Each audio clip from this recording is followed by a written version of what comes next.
everyone, welcome back to the Top Agent Podcast. I am one half of your co-host team here with my other half of my co-host team, who's very annoyed with me at the moment, Miss Stacey Regula. Stacey, how are you doing today? I'm okay, other than being annoyed at you. Okay. Happy to have Brady on with us today. Yes. We're joined today by Brady Moxham, Hey guys. who is on our team, we're happy to say. Brady, how are things going? Yeah, they're going pretty good. Happy to be here. It's been a while. We've been trying to get this done for a little while now, so I'm glad we could find a morning and get it going. And we've been put off by that other task that you sometimes participate in, which is what? Full-time farming. Well, part-time, full-time farming, depending on the season. Yeah. All right. So Brady, we want to dig into a few things. We got a whole bunch of questions for you, so bear with us here. But the very first one that we ask is, what is your story? So what is life like before real estate? Give us the overview of Brady Moxham. Yeah, so it's, I started out, real estate was kind of an afterthought for me. It was never really something that I was pushing to get into. At one point or another, I had thought about doing rentals and different things like that. So I did have a little bit of interest in real estate, but I went to school down the States for 4 years, played college baseball, got my education degree, came back, started teaching actually, and that was a lot of fun for me. I really enjoyed that. I liked the coaching aspect of it. I was a phys ed teacher, so that was fun. But then made a change right after, about a year and a half into teaching. Decided it wasn't for me, and I wanted to be full-time back at the farm. I was missing that a lot and not being around, so ended up coming back, bought a house in Oakville here where I live now, and went on full renovation mode, top to bottom, gutted it, put in heat and AC, new kitchen, floors, windows, you name it, we did it all. Wow. And it was a big undertaking. It probably took us about 8 to 10 months to finish the whole thing, top to bottom. And then decided to sell it. So Ryan actually was our agent for both sides. So he bought it with us. And then when it came time to sell for me, I used Ryan again, and it was a really great experience. So that kind of set me on the path a little bit, I would say, for real estate. I got super excited about it. Obviously, I made a little bit of money off of the house, and started to realize the power that real estate had, like doing renovations or flips or, rentals, things like that. And started figuring out that, hey, there's actually some opportunity here. So Ryan and I started doing a little bit more digging, and I started looking at some places in Portage that potentially could be good flips. And we kind of looked around a little bit. And at the time, without having a stable full-time job, it wasn't quite going to work out the way I wanted it to. So we kind of sat down actually at one of our last houses that we went to look at, and we were sitting there chatting, and I was like, man, I don't know what to do. Like I kind of need more income to do this, but there's only so much on the farm. And Ryan said to me, he's like, well, have you thought about becoming an agent? I was like, no. I was like, no, I don't think so. And then we kind of left it at that. And then I started thinking about it more and more and started looking into it. And it kind of fit with everything that I wanted to do. I wanted the flexibility to be at the farm. I wanted a chance to be in the market with real estate and learn more about, houses buying and selling and get into that side of it. So it became a little bit more intriguing for me. So I started into my real estate career, took the first couple classes, and I remember texting Ryan after my first course, and I said, hey, I got my first course done. When do I start? He goes, oh, you got like 4 more to go. So it took me a little bit. So it was about I think I did 4 courses in 6 months, 6 or 8 months, and got it done. But I texted him every time after each course. I was like, hey, I'm done my next course. How long? What are we doing? And then he started chatting me about eXp a little bit and got to learn about that. And right away, like I obviously fell in love with the company, and the biggest part of it is the people, obviously. So, and Ryan being my agent and getting comfortable with him, that's why I decided to go with eXp.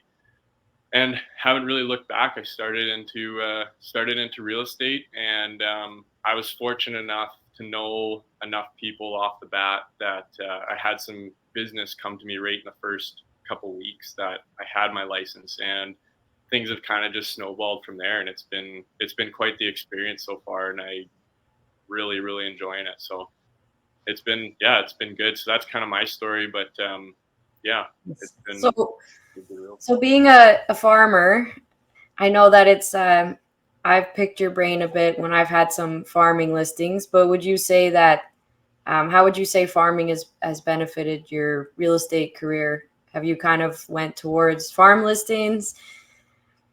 Yeah, so that's a hard market to get into, farm real estate, because I mean, as a farmer, I know 7 people that would buy my land right now if I wanted to go to them. So there's not a whole lot of reason to use a real estate agent. However, there's lots of opportunities to get into the farm market as a real estate agent, because right at this time there is no more foreign ownership allowed in Canada.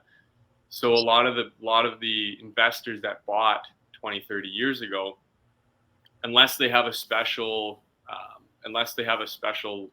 exemption to pass their land on to the next generation, they're coming up on having to sell the land. So I think in the next 5-10 years, you're going to see a pretty large transfer of land, whether it's going to be generational, parents to children, or it's going to be large chunks of land bought by the renters, different things like that. So I think in the next little while, there's going to be a pretty good opportunity to get into that market. And obviously, like, being a farmer myself, I can talk to farmers. I know the language that they're going to use. I know what kind of soil types they're on. I know crops that can be grown and what's more profitable. And I have a pretty good understanding of the value of the land. Again, it's, at the end of the day, same as houses, the seller sets the price. So whatever they really want to get for it, then that's what we try to get for them. And we do our best to do that for them. But yeah, being a farmer definitely has helped with that. And part of it too is just the connections that you have. Like, I've met people across the province at ag days or ag in motion, different conferences, or just by being in marketing groups and things like that. Like, it's really helped me broaden my client base, just being a farmer, right? So I always say, like go to your strengths, right? And so strength is farming, my background in farming. So for me to go that way, it just kind of makes sense.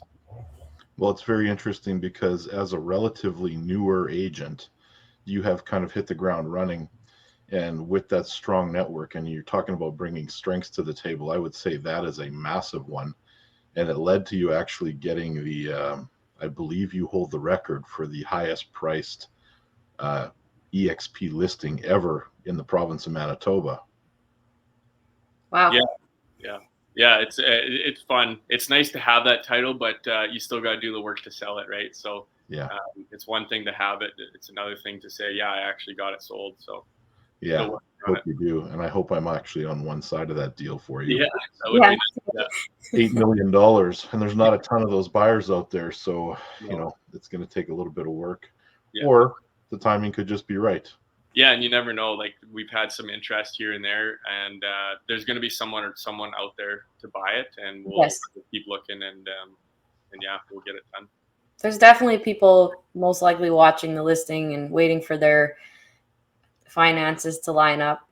Yeah, exactly. Well, it's funny, like, some of the marketing that we do here, with boosted pages, and we can look at the statistics on realtor.ca. I would say there's probably close to 8,000 people that have looked at the listing, clicked on it, different things like that. And again, it's a nice chunk of land, so it's going to take a special buyer, but we'll find that person for them. And it's the fun part about it. I like the people that come with the farmland deals, because they're the same people as me. Like, they're individuals that have worked their whole life on this farm. They love the area. They love the farmers in the area, and they want to see it go to good people, right? And it's the same as anything else. Like, some land that came up around here. Well, I'm glad that I was able to help one of our local area farmers pick up that piece, because they wouldn't have seen it otherwise. And it helps keep the land in hands of local farmers, which is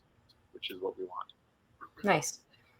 So if we go back a little bit, just a little bit of a rewind here, when you decided to become an agent, there were other options for you, I'm sure, but what helped tip the balance as far as joining eXp? Yeah, there definitely was options. Like we have multiple offices here in the area of Oakville and Portage, and the biggest thing that stuck out to me with eXp is just 90% of it, I gotta say, is the people, and the other 10% of it is the model. Obviously, knowing you, Ryan, and getting to know Rena, our broker, was huge, because I just know that you guys aren't gonna leave me hanging out to dry and gonna help me through it. And like, we had a mentorship program for the first 3 or 4 deals, and I mean, let's be honest, it lasted longer than that. It's not just the first 3 deals. Like I know Stacey, I've leaned on you for advice, and Ryan, I've leaned on you, and there's other people in our organization that I've leaned on. And I think that part of it is super special. I've always been part of teams, whether it's been on sports teams and other things, and to have that support group is just major, because sometimes you don't get that. And there's a lot of places where you go and ask someone for help, well, they're not going to help you, or they're going to try and steal your lunch, right? So it's not about that here, which I find is really, really special. And then obviously the model too, like being a first-time agent, having a good split is nice. Low fees, like I didn't have to stress about selling my first house in the first week, even though it did happen. I didn't have to stress about it, because I knew that, it wasn't going to break me if I had to hold on to a listing for a little while or something like that. So that's super nice. And as far as the rest of it goes, like having a little bit of a stock option with a discount, that's awesome too, because I'm an active investor. I obviously I like investing in real estate. However, eXp is more than just real estate with our software technology and stuff like that too. So it's nice to have a little bit of a mix. And and then building a team is, one day going to be on my radar. Right now I'm focusing just on the real estate and trying to get that built up and trying to get my name out there, because it's hard to say, hey, come on to my team when I'm the first year agent, but we're getting there. So there's lots of benefits of being with eXp, and I think it was just a clear choice for me. So it was a no-brainer at that point. Nice. So being into stocks and investing, are you one of many agents who take the option with eXp of doing 5% of your commission check towards eXp stock at a 10% discount? Yeah, I mean, it makes sense, right? Like, it's something that I don't have to think about. It's gone already. It's into an account, and having that 10% discount, even if I buy it at a high price, I know I'm still getting a little bit of a discount. Makes sense. I believe Ryan does that as well, and I started doing that as soon as I joined eXp, and it's kind of fun to watch it grow. So yeah, exactly. And it's like, I mean, I also invest in eXp outside of that portion of it too. So it's nice. You kind of get a chance to see what the stock is doing. Otherwise, I probably wouldn't even look at it, which maybe I shouldn't be looking at it right now, but it's good that it's, everything's, taking a little bit of a hit right now, but it's a good time to buy. So, I mean, I'm not worried about it at all. So waiting for some more to come in. So happy about it. All right. Big picture question. What are you doing to adapt to a changing market? Right now, the biggest thing is, to be honest, throughout the summer during the harvest season and the fall and the fertilizer and all that kind of stuff was pretty slow for me, because like I said, I work 2 jobs. So the biggest thing for me right now is to not, and I find sometimes when you want to sell something, it works out better than you need to sell something, than thinking you need to sell something. And I think the mindset changes a little bit. So for me right now, it's not panicking. It's doing the things that I've continued to do, being more active in the community, chat people like on the street and things like that. I find my biggest area that I find my leads in is just being active in the community, being part of groups, being, volunteering at different things. Because I find, if a salesperson comes up to you, you've never met them before, and they're trying to sell you a product, how do you feel versus someone that, you know, you have curled against for 3 years, or, you know, you've been at a yoga class with, or like they volunteer at whatever else, right? Like, I would rather go and talk to that person and see what they have to say, because you know that they're, you know, more than likely have their best interests in mind, versus someone that you've never met, right? So one of our top agents always says, I believe he says 80% of your business comes from your top 100 contacts. And so continuing to stay in touch with those top 100 contacts, just casually, not calling and blasting for email, business.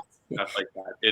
It's more about, hey, I'm still here. Hey, I'm your friend. Hey, let's, you know, if you need something, I'm here, but I'm not gonna shove the sales pitch down your throat, because in my opinion, I feel like that I haven't had much success with that. So I like just being casual, and they know that you're there, and they know that you're an easy person to talk to. That's the biggest thing, is being approachable, and just, you know, letting things happen natural. Have some patience to wait out some of the slower times, and then when it is busy, you capitalize and make sure that you're ready there. You're there for your clients. Yeah. I think that you would be an excellent teacher in the eXp world based with your coaching experience, because, you know, I was going to ask you what advice you would give newer agents, but I think you just gave it to them. So yeah, that's the biggest. I kind of thought about that too. Like, coaching has always been something that I've been passionate about. Like, I coach our provincial baseball team here in Manitoba last year. Potentially going forward, maybe we'll see if I can hopefully get re-asked to do it. But yeah, it's the biggest thing is, like I said, just don't panic. Everybody's having a slow time these days right now, and the best agents that are going to stay busy are the ones that are going to stay on top of their work, and not give up on what they have been doing. Stay top of mind, and stay in the public eye, and make sure that you're part of the community. You're not just there to make a couple bucks. yeah, that's great advice. Yeah, that's excellent. Well, we're on to the fun questions, Brady. And these 4 questions are going to, give us some insight into you personally, I think. Yeah. What is your favorite movie? Oh, my favorite movie? That's a good one. Probably, and I've probably watched this one a million times, Bull Durham. Oh, wow. Kevin Costner. Long time ago. It's been my favorite movie for a long time, and like I've said before, I'm a baseball guy, so I think that has part of it. But there's some pretty good messaging in there, and I kind of bring some of what Crash says to Nuke Lelouch, and he says, "Stop thinking meat; it hurts the ball club." And sometimes I feel like some people need to hear that, because if you're overthinking things all the time, it doesn't help, right? It's just Yes, what you're doing right now, and go forward. So that's good advice. I should take it. I like to overthink. I thought about you when he said that, Stacey. Yeah, thanks. It's picking on me today, hey? yeah, a little bit. So, Brady, what is your favorite thing to do when you're not doing real estate or farming? Yeah, so my favorite thing, I'm really big avid outdoors. I love the outdoors, so big into duck hunting and fishing. And now that the snow's out, I might get the skidoo out and go for a rip, maybe. But I just like being outdoors. That's my favorite part. That's my favorite thing to do, and just enjoying it. Take the dog out for a walk in the snow, and yeah, that's. And an avid curler. Yeah, I curl. Yeah, curl on the side. Monday night men's. Yeah, it's a good time. It's little active. Get to have a beer after the game, so I can't complain. All right. What book has had the most influence on you? Ooh, that's a good one. Yeah, my favorite book is probably business-wise, and if you're thinking like entrepreneur-wise, probably The Wealthy Barber is a really good one. Good one. Talks a lot about the basics of saving money, and not just saving money, but being able to spend it wisely. Don't just put it away in an account. Make sure that there's something coming back for you each time, and it gives you some good real estate advice too. Talks a little bit about rental properties and buying property with debt or no debt and things like that. So that's probably been my favorite. And actually, it was Portage's old mayor, Irv Ferris, who gave me that book back when I graduated high school. He said, "Here, you need to read this," and he gave it to myself and a couple of our buddies that are really good friends with his son Quinn. So it was a pretty influential book for sure going forward in my investing and my choice to be in real estate too. So Nice. Before you ask the last question, I just want to mention Irvin should have be on commission sales for that book, because I think he's given away a couple of 100 copies of that over the years. And I'm sure he's made some people's journeys in investing a lot better too, because that he's pretty great guy for that, and in general, right? Like he's got some good advice, and it's always fun to go and hang out with him and pick his brain a little bit. What is the single best piece of advice you've ever been given? So I've thought about this a while. You guys asked me about this question, and the best piece of advice that I was ever given was to sometimes it's better to walk than run.